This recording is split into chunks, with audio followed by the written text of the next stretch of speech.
tarde. Boa tarde, Marcelo. Seja muito bem-vindo ao segundo podcast do Conecta Jovem.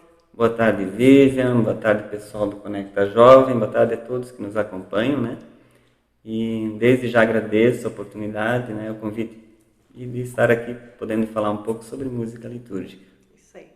Então, o nosso tema hoje, né, é sobre a música na Santa Missa, mais especificamente dentro da Santa Missa, né? Então, vamos começar, Marcelo. O que é a Santa Missa? A Santa Missa é a renovação do sacrifício de Jesus na cruz. Ou seja, Jesus se doa por inteiro a nós, a cada missa que é realizada. Tanto faz se aqui ou em qualquer lugar do mundo, né? Jesus se doa por inteiro na Eucaristia por nós. Esse é o principal objetivo da missa. Essa é a missa. E quebrando um pouco o modo de a gente fazer esse podcast hoje, eu gostaria de começar pelo resumo.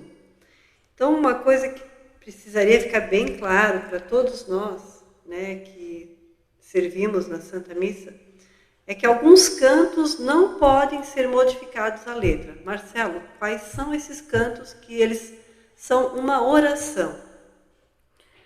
Os cantos que devem seguir a letra, que são uma oração, é o Glória, né? O hino de louvor, o Santo, o Cordeiro. São orações fixas da missa que não pode ser alterado o texto, nenhuma palavra. Tem que ser completinho, como está o texto, tem que ser cantado. Caso contrário, deve ser recitado, rezado, né? Uhum.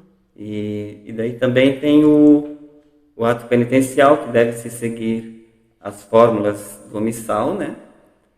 E a aclamação, que deve seguir o folheto da missa ou do missal também. São os cantos que devem se seguir rigorosamente o que está na letra, no texto, né? Então, a cada domingo, o Ministério de Música, ele mantendo os cantos fixos, aqueles cantos que não alteram a letra, eles precisam, na verdade, aprender quantos cantos? Fica o quê fora disso, né? Ficaria também um... Na verdade, é o canto de entrada, o ofertório e o comunhão. Esses são os três cantos que geralmente, né, é seguido a liturgia, né? Ou então, numa solenidade, pode ser usado um canto de padroeiro, por exemplo, né? Numa solenidade de padroeiro, usa-se um de padroeiro de entrada e final, e daí mais o comunhão e o ofertório, daí segue a liturgia. Ou então, no tempo comum, tempo normal, usa-se o de entrada, o ofertório e o comunhão, que tem que ser seguido a liturgia, né? Do dia. Liturgia ou tempo comum, no caso. Isso. Uhum. E, Marcelo, já vamos entrar também uma outra palavra que é muito importante a gente aprender. Antífonas. O que são antífonas? Quais cantos que são antífonas? Isso, é como eu falei antes, né? Daí pode ser usado a antífona no canto de entrada, no ofertório e no comunhão. Não há necessidade de fazer os três antífonas, né? Pode ser usada a antífona no de entrada, no de comunhão, no de ofertório, né? E tem outros cantos também que são baseados nas antífonas ou na liturgia, né? Que pode ser usado também. Não é necessário usar os três antífonas, né? Sim. E falando em antífona, esses são mais salmos. Qual seria a forma mais correta de executar os cantos na Santa Missa, né? Qual é o estilo? O que você poderia indicar, assim, né? De como cantar os cantos, né? O canto, a igreja nos pede, o canto gregoriano é o principal, né? É o oficial que a Santa Igreja pede para nós, né? Mas não quer dizer que tenha que ser o canto gregoriano, o estilo gregoriano, né? Que a gente está falando, né? Mas a igreja permite também que a gente possa usar outros cantos, outros estilos de canto, né? Que sejam parecidos com o gregoriano, que eleve o nosso coração a Deus, então, né? Que facilitem a oração, a meditação, né? Então pode ser usado sim, outros estilos de canto. Sim. E a parte de instrumentos, Marcelo, o que a Santa Igreja pede para as pessoas que servem na Santa Missa? Qual é o tipo de instrumento mais indicado para... A igreja tem um grande apreço pelo órgão de tubos, não é? Mas também não é necessário que seja o órgão de tubos, né? Até os teclados de hoje em dia eles já têm o som de órgão de tubos, né? A maioria deles que a gente encontra no mercado já tem o som de órgão de tubos, né? Mas pode ser usado também em outros estilos, né? São outros timbres, né? Como timbre, por exemplo, de violino, né? De piano, né? Mas que seja mais assim, que lhe eleve a meditação, né? A oração, né? Não timbres que são de outra realidade, desse mundo aqui, né? Tem que ser da música sacra mesmo, né? Então, por exemplo, se vai usar o violão, a opção não pela batida. Qual seria o toque de violão para ajudar nesse critério que vocês têm falado? O violão, o certo é o dedilhado. Dedilhado. É, o dedilhado. Por quê? Porque o dedilhado ele vai favorecer a melodia e vai esconder o ritmo. Então o ritmo também, por exemplo, se eu vou usar o teclado, tirar aquela questão de ritmo, de batida, para ficar um som mais... No teclado não pode se usar aqueles acompanhamentos com bateria, né? O som tem que ser tirado todo nas teclas, né? Isso é que a igreja nos pede.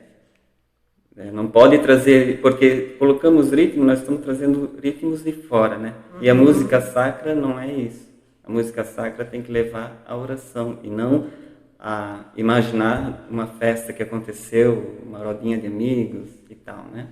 E na sua opinião, Marcelo, por que a gente comumente escuta as pessoas dizerem que a Santa Missa é muito parada, que a Santa Missa deveria ser mais animada? Na verdade, onde está o erro? Ou o que aconteceu? Por que as pessoas ainda não entenderam? Depois que a igreja permitiu a entrada de outros tipos de instrumento, né, conforme a cultura de cada país, de cada região, né, as pessoas foram trazendo outros instrumentos, né, e outros estilos de canto, só que eles talvez não entenderam a forma que a igreja pediu, certo, né? Começaram a trazer ritmo de fora, né, fazer cantos mais animados, né, pensando que ia trazer mais pessoas para a missa e tal, né? E isso não é o que a igreja nos pede. A igreja nos pede calma, né, tranquilidade no canto, esconder o ritmo, né, favorecer a melodia, a voz. Primeiro o texto, né? É o que a igreja nos pede. Primeiro valorizar o texto, depois a melodia, a voz e por último o ritmo, né? Praticamente esconder o ritmo.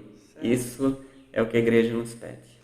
Isso tudo que você fala nos remete ao começo desse podcast, onde você disse que a Santa Missa é a atualização do Calvário. Ou seja, lá naquele momento, lá naquele lugar, se a gente se transportasse, né, ali não caberia nenhum outro tipo de música, certo? Não, nenhum outro tipo de música. Até porque não é só a lembrança do Calvário, né? O Calvário acontece, só não tem o sangue derramado, né? Então, muita gente diz, aquele canto parece canto de velório.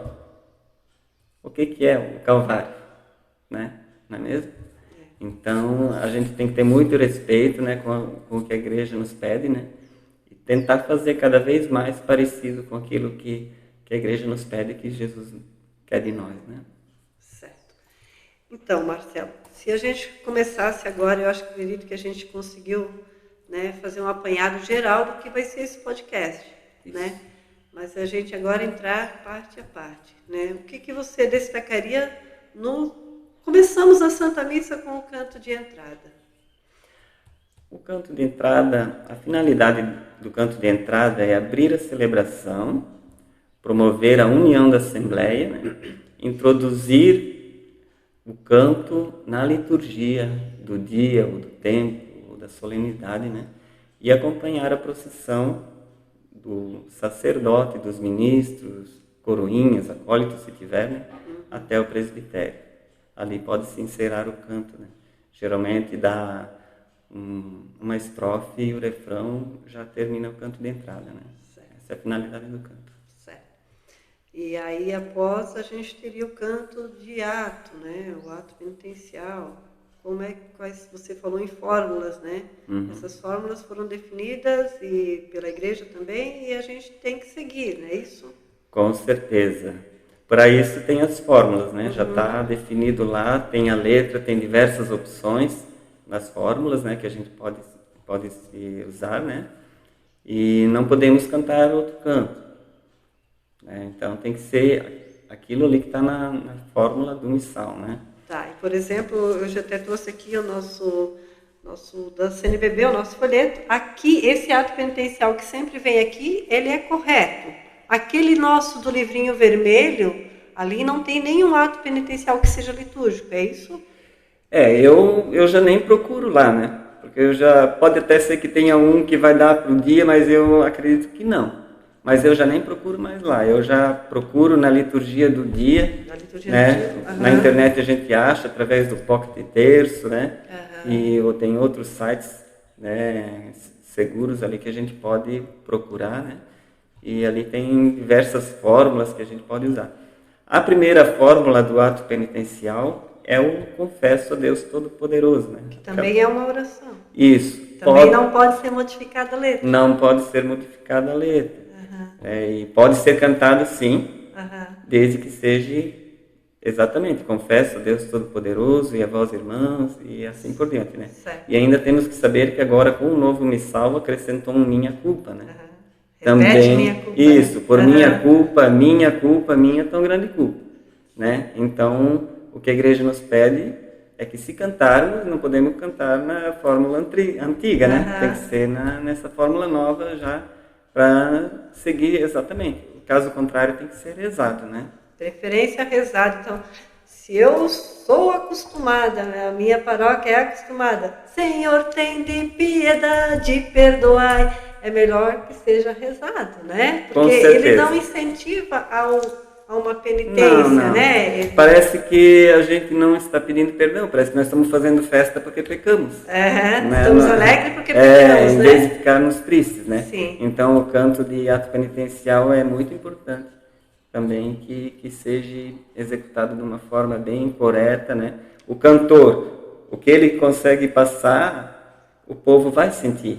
Então o cantor também tem que cantar de uma forma arrependida, não é mesmo? Sim. Para o povo interpretar como um pedido de perdão realmente, né? E daí, falando das fórmulas, também tem outras fórmulas que podem ser usadas, né? Essa do Confesso a Deus é a primeira, né? Daí tem outras fórmulas que podem ser usadas com diversas opções também. E também nós podemos ficar de olho porque tem fórmulas que não tem o Senhor tem de piedade de nós, Cristo tem de piedade de nós, ou Kyrie eleison, né? Mas daí se não tiver, o sacerdote faz depois da absolvição, ele faz Senhor tem de piedade de nós, daí o povo repete. Sim. Né? Ou então os cantores também podem cantar, o sacerdote. Certo. Mas tem fórmulas que já tem junto também o Senhor tem de piedade de nós ou Kyrie eleison. E também frisar que tem cantos que tem o Senhor tem de piedade de nós, o Kyrie eleison, e que não são litúrgicos também, né? Então, aquele tem Senhor tem de piedade de nós, podemos cantar. Não, se não está na fórmula... Não é o da fórmula, exatamente. Não, a igreja diz que não pode. Exatamente.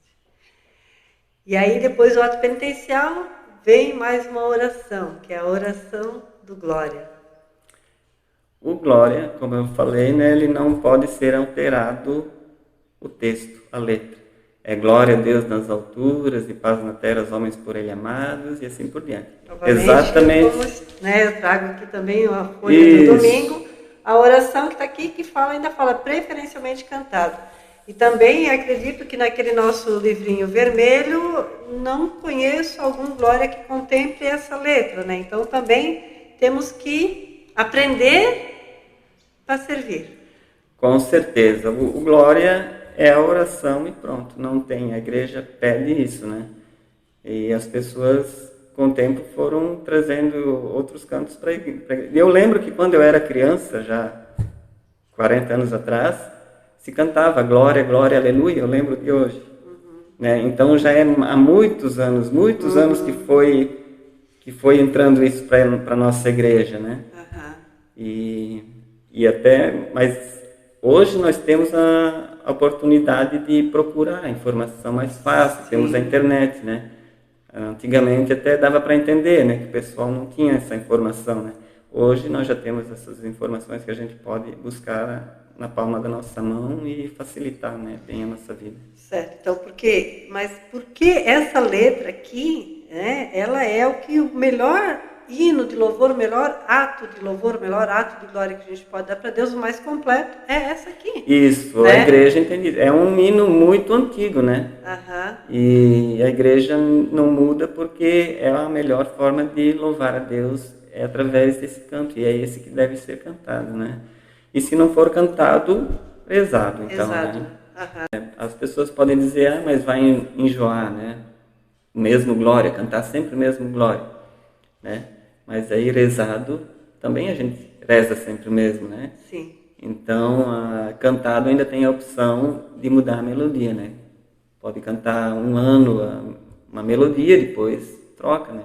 Outra melodia, mas não pode ser mudado de jeito nenhum, é o que a igreja nos pede. Muito bem. Vamos agora para o Salmo Responsorial. Marcelo, o que você tem a nos falar sobre o Salmo Responsorial? O Salmo é parte integrante da liturgia da palavra, né? É muito importante o Salmo. E a igreja nos pede que seja cantado pelo menos o refrão. O bonito é cantado tudo, né? Mas pelo menos o refrão do povo, a igreja pede que seja cantado, né? E do ambão, né? De preferência do ambão. No caso de ter um cantor com um violão, por exemplo, ou um cantor só com teclado, daí não, daí canta de onde está, porque não vai subir com o instrumento lá para... Sim. Né? Mas que se tiver, por exemplo, um com o violão e o cantor e um salmista, né? O salmista deve ser ir do ambão, pela importância da palavra, né? Certo. E a melodia também sempre, né, que tem que se adaptar ao texto, né? Não o texto, a melodia, né? Temos que cuidar para não tirar a palavra e colocar a palavra, né? Ainda mais que é palavra de Deus, é salmo, né? Salmo. Não pode ser, né? Tem que ter esse cuidado, né? Certo. Aclamação ao Evangelho, Marcelo. Nós vamos cantar o Buscai primeiro ou é como a chuva que lava? Nenhum dos dois. Nenhum dos dois. Nenhum dos dois. A aclamação é simples, é só seguir o que está no folheto, né? Geralmente o folheto ali está certo, né? Ou no próprio lecionário, antes do Evangelho, tem uma aclamação correta, né? Com o aleluia, né? E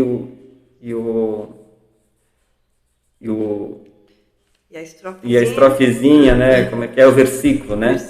O versículo. Sim. Né? Daí o aleluia, geralmente, o povo todo canta, né? E o versículo só pelo cantor ou pelo grupo de cantores, né? Sim. Então, por exemplo, também aqui no nosso folheto, vem aqui a aclamação, 3 vezes o aleluia, e daí esse versículo que ele vai ter tudo a ver com a leitura do Evangelho. Exatamente. Exato? É isso, né? Isso, é. Porque se pegarmos o nosso livro, né, provavelmente vai estar errado. Ali já dá para ver como é o nosso livro de cantos, né? Que também já é muito antigo esse nosso livro de cantos, né? E temos que ter um cuidado, porque não sei como que a igreja permitiu, né? Isso, mas acontece, né?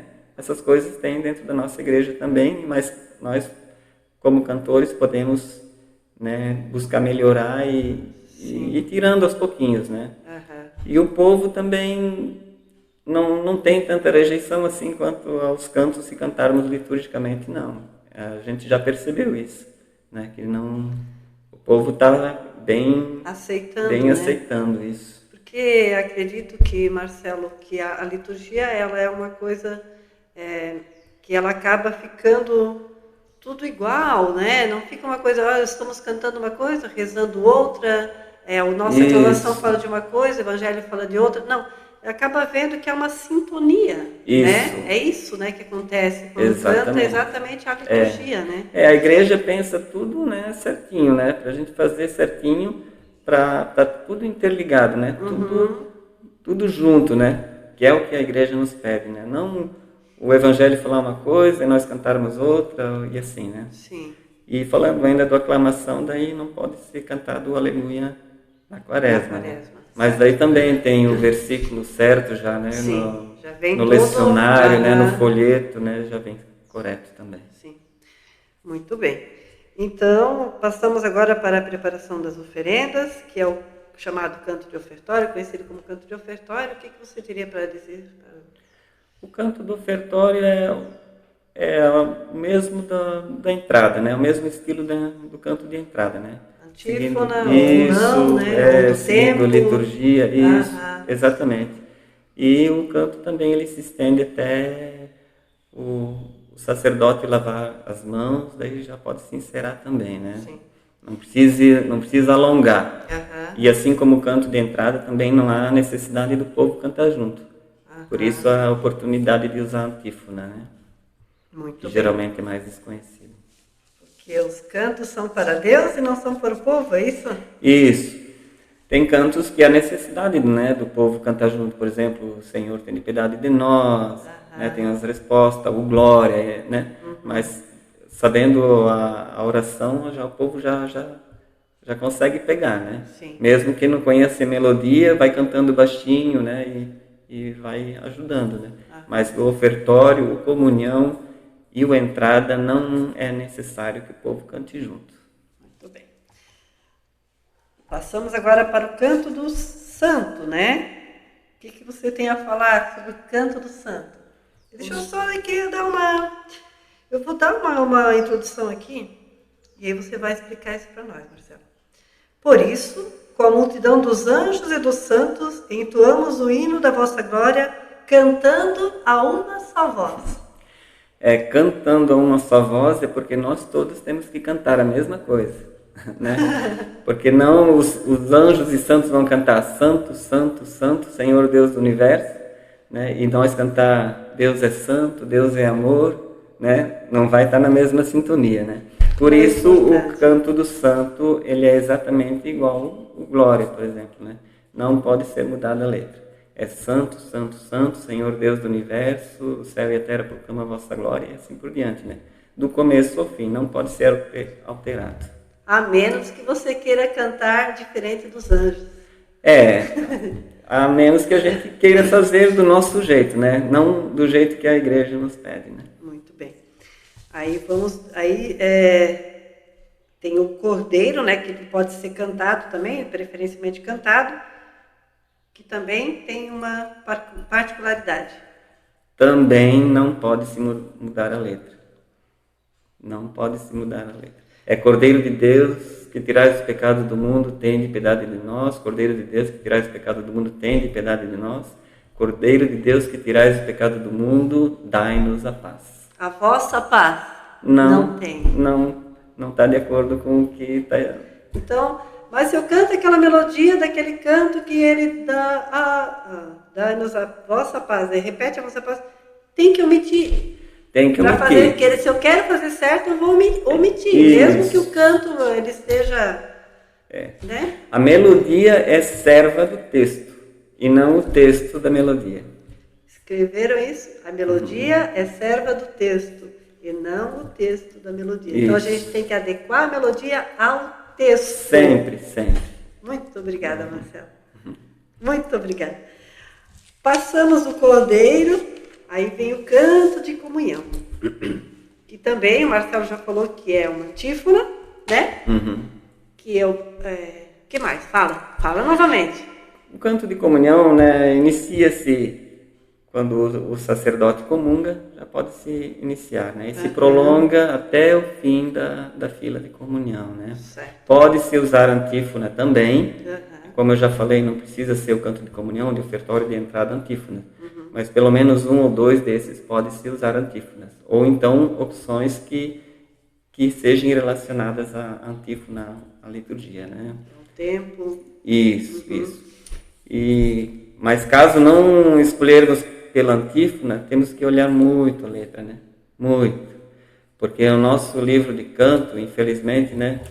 Nós estamos ali recebendo o corpo e o sangue de Cristo, né? Sim. E muitas vezes está falando de outras realidades.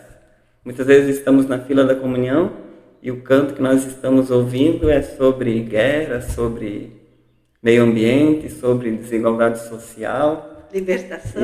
Isso. Jesus está ficando de lado, né? Então, temos que ter esse cuidado, né?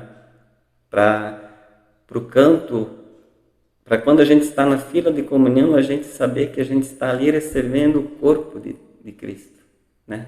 Muitas vezes estamos na fila de comunhão, parece que nós estamos indo lá receber uma bolachinha que a gente come ali no café da manhã, né? Hora do recreio. A gente até pega um pouco pesado, mas essa é a realidade, né? Então a gente tem que ter muito, muito cuidado com isso. Muito zelo, né? Muito zelo, muito zelo, muito zelo.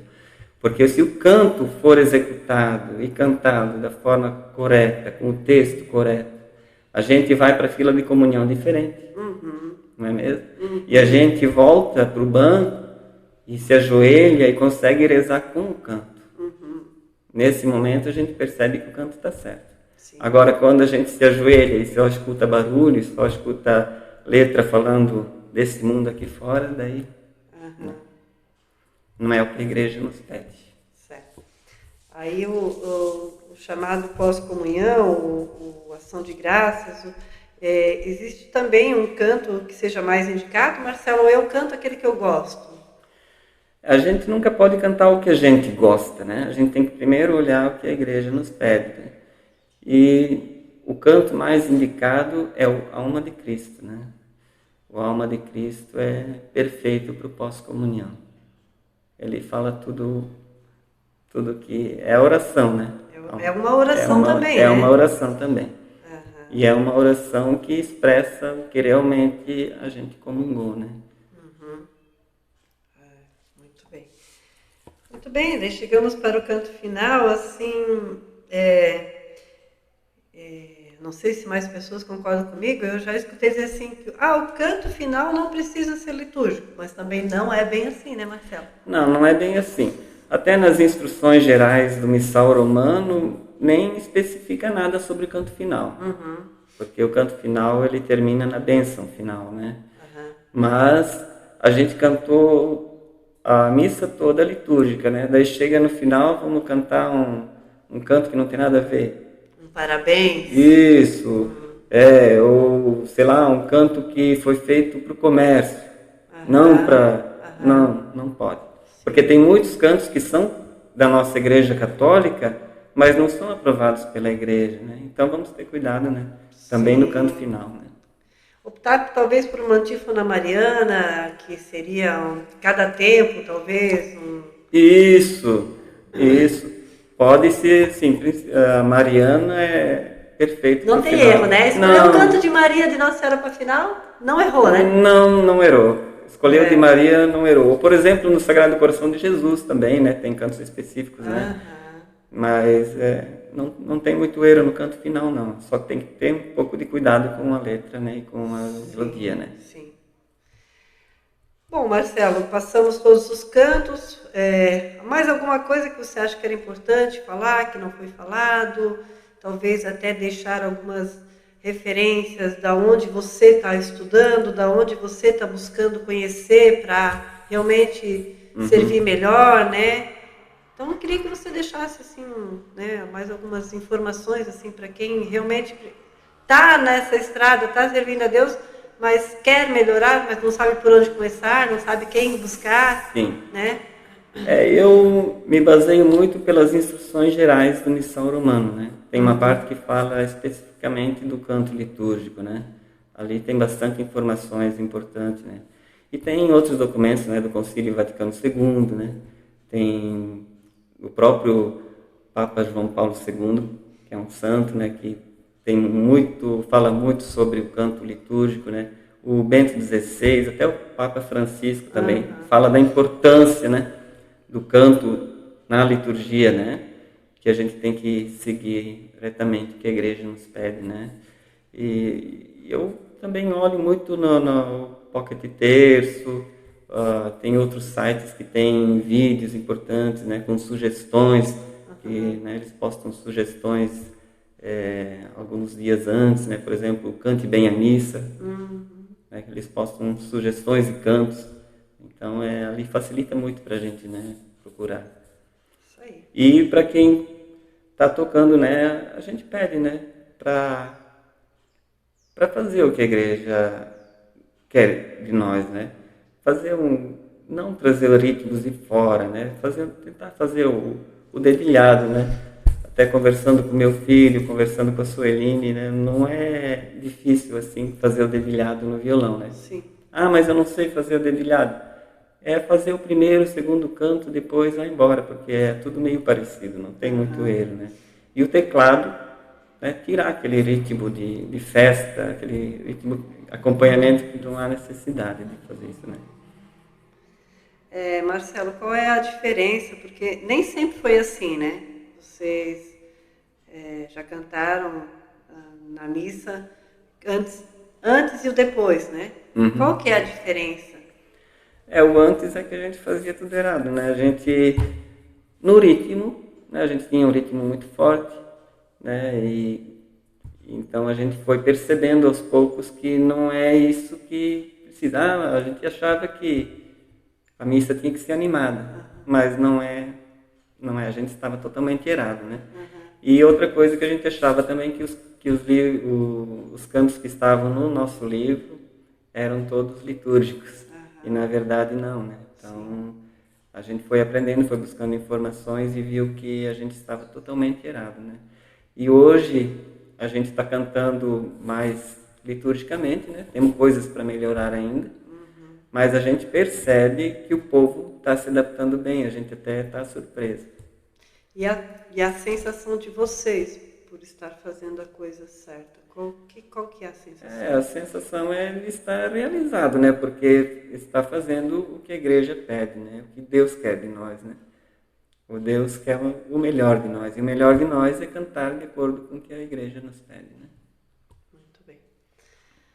Mais alguma coisa? Sueline, alguma coisa? Nayara, pessoal que vai assistir esse podcast depois, se tiver alguma dúvida, né, pode mandar nos comentários, pode mandar alguma sugestão também para a gente, né? Conforme o Marcelo falou, a gente não sabe tudo, mas o pouco que a gente aprendeu, a gente quer repassar, né, Marcelo? A intenção desse podcast jamais é apontar falhas, é dizer, vocês estão fazendo tudo errado, mas é deixar um pouquinho, né, do que o Marcelo tem estudado na escola de música, né, Marcelo? Isso, eu fiz um curso, até esqueci, eu fiz o curso com o Ângelo Lacerda, muito bom. Escola de Música. Escola de Música. Isso, muito bom, muito completo o curso dele. E ele também, o Ângelo Lacerda, ele sempre ensina os seus alunos com um olho no documento. Tudo que ele fala, ele vai provando pelos documentos da igreja. Isso é muito importante. Não é a nossa opinião. Não. Não é porque nós cantamos assim, todos têm que cantar assim. É realmente baseado em cima dos documentos da igreja, do que a Santa Igreja nos pede, né? Então fica assim esse podcast, né, como um incentivo às pessoas, né, Marcelo, buscar, conhecer, amar e colocar em prática. Aos poucos, né, Marcelo? Verdade, né? Não precisa ser tudo de uma vez, né? Pode começar aos poucos, né?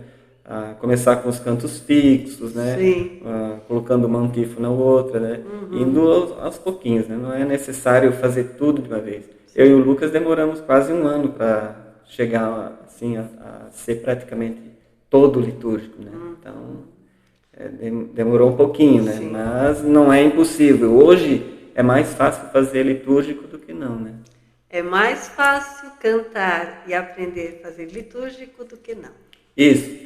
Gravem isso, né? Porque conforme o Marcelo falou, uma vez que os cantos fixos eles já estão aprendidos e sendo colocados em prática todo domingo, que é cantado, fica só 3 cantos por Santa Missa para aprender, que é o de entrada, o ofertório e comunhão. Isso. E muitos desses, às vezes, dá de usar a mesma melodia ainda, né? O que facilita mais ainda, né? Então, não é difícil cantar litúrgico. Muito bem.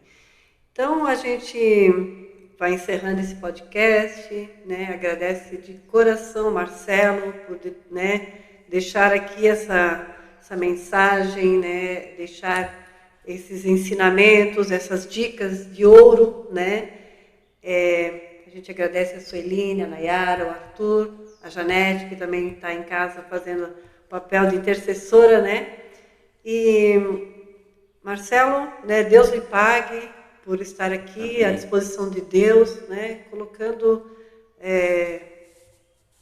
mais um serviço, né? É mais um serviço prestado para Deus, né? Com a intenção de ajudar e as pessoas não desanimarem, né? Eu estou fazendo os cantos da liturgia. Não é para desanimar, muito pelo contrário, né, Marcelo? Com certeza, né? Vamos seguir em frente, não é difícil, como eu falei, vamos bola para frente, cantar litúrgico cada vez mais, que Deus agradece. É isso aí. Muito obrigado a todos. Então, esse foi o nosso segundo podcast de Conecta Jovens sobre cantos litúrgicos na Santa Missa. Um grande abraço a todos, que Deus nos abençoe e até o próximo, se Deus quiser.